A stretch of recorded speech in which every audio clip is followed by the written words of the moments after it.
Okay, here are the things that I wanted to talk about. There are 15 of them, and one of them, that teeth move with the bone, and you can move teeth around in the mouth. If you move a group of them, the whole group moves and the bone structure in the group moves, and you can move teeth from here over to here where there are no teeth, and that is just hasn't gotten across for the last 25 or 30 years. So it is possible to do that. Now, I had a man who was 40 some odd years old that his upper front teeth were good, and they started sticking out like this. We didn't know why they did, and I stayed around there for a long time trying to figure out what it was, and finally he said that he was trying to stop smoking, so he put these lozenges up in the roof of his mouth, and he was holding them up with his tongue, and just the tongue pressure of holding these up pushed this 44-year-old man's upper front teeth out like this. And it had me really puzzled. He wasn't sucking his thumb, he wasn't doing anything to make the teeth stick out.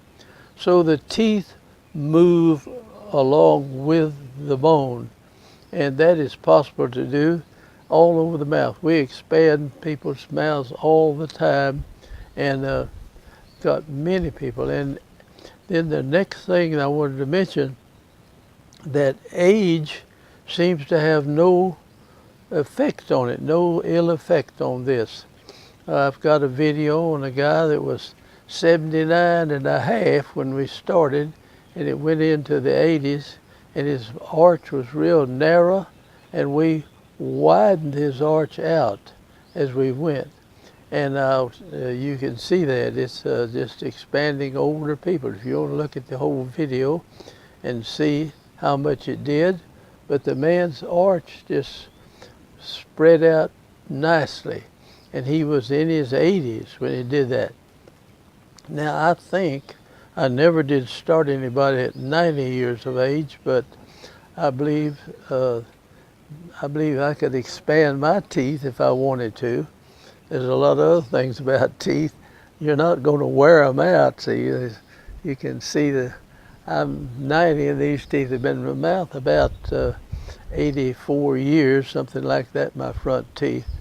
And they're still good, so they'll last for a lifetime. Now, for many years, or not all that terribly long, but there's a real nice guy, Dr. Little, I think, was in Washington State or somewhere, and he did a lot of research on lower cuspids, and finally came up with the idea that you could not expand lower cuspids. They would always go back. In about 10 years, the cuspids would go back where they were. And so people all around over the country really believed what he was saying. Well, I just could not believe that, even though I respected him greatly and hated to go against it. So I got a patient whose lower cuspids were so crowded, and I spread them out, they were actually twice as far apart as they were. In other words, they were something like this, and then they were something like that. And I watched them and took records and kept pictures and everything for 10 years, and they still were out there. Then I watched them another 10 years, and they were still there. And I said, there's something missing in here that Dr. Little didn't get into his research. And I don't know whether he's still working or still alive, but I want him to know that I respect him greatly, but I had to do this. Now, I think what was the problem here, that he was in charge of these students, and they didn't have much time to work on these patients. And he'd say, okay, expand the cuspid. Well, I think the student just kind of tilted the cuspids out like this, and then he did the work, and then after a few years, the cuspid crown gets back over the roots, and it comes back pretty much where it was. So what I made sure that I did, I brought the roots back as I expanded the cuspids. And you bring the roots distal to the crown, and the cuspid stays there.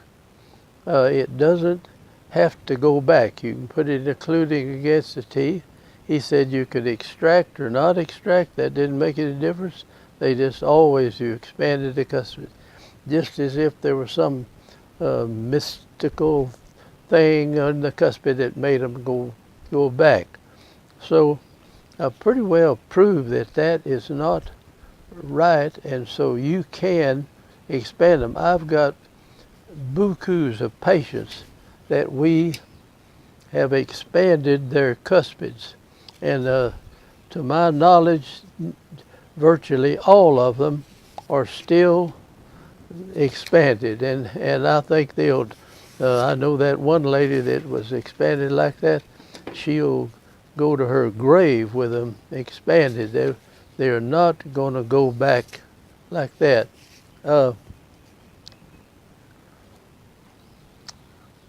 Now, another thing that I thought about was pulpotomies, that a lot of people just don't do very many pulpotomies, and they have to be done on healthy, vital, deciduous teeth. And you can do anything you want to with them if you just go in and take the nerve out.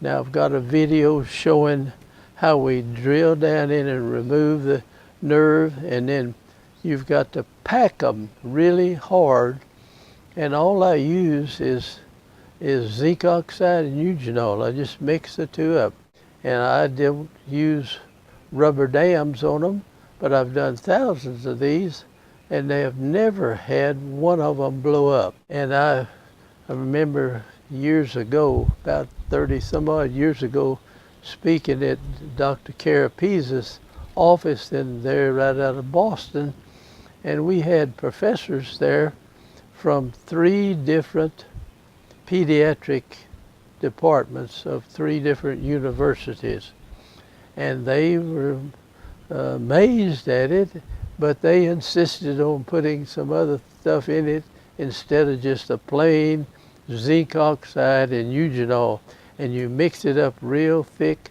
and then you blot it out between paper until you get as much of the eugenol out as you can, and you get it really thick, and you roll it out into a little thin deal that goes out to a point, and you pack that down in the nerve canals of these deciduous teeth right after you do them. You do not want to try to get the blood out of them. They'll be bleeding. Just pack this in there and pack it hard. That stops the bleeding, and it keeps it sterile and everything. I've never had one of them blow up, and I've done, I don't know how many pulpotomies on kids' teeth. And this pulpotomy helps you guide and place the permanent teeth as they erupt into the mouth. And that's something I think that every dentist ought to know how to do, or at least know it can be done, and you can guide the eruption of the teeth with the pulpotomy. Another place we use is, say a child is missing a lower second bicuspid, and he's got a 6-year molar and a second molar and a wisdom tooth lined up there. You can go in early and cut the deciduous second molar absolutely half in 2. And you take out the distal half of it, and you do the pulpotomy on the mesial half of that deciduous molar and pack it hard and everything. And that mesial part holds the tooth up that's up above it, and the 6-year molar will drift over into the space you have made. Now once the 6-year molar drifts in there, then you can come in and take the mesial half of this deciduous second molar out, Now the 6-year molar can drift all the way and touch the bicuspid back there. I have done cases like that, and you couldn't hardly tell that they didn't have the second bicuspid, except that you've got a 6-year molar and a second molar, and you have a wisdom tooth that's kind of sticking back there. This is a neat thing to do, and use pulpotomies to do this. Now, a lot of guys are afraid to do the pulpotomy. I don't know. Of course, a lot of orthodontic specialty, they don't like to deaden anything, but I think they really should do that. That's something I believe they ought to do. Now, this guides the permanent teeth. You can guide the permanent teeth into places by doing the pulpotomies and holding it up like that.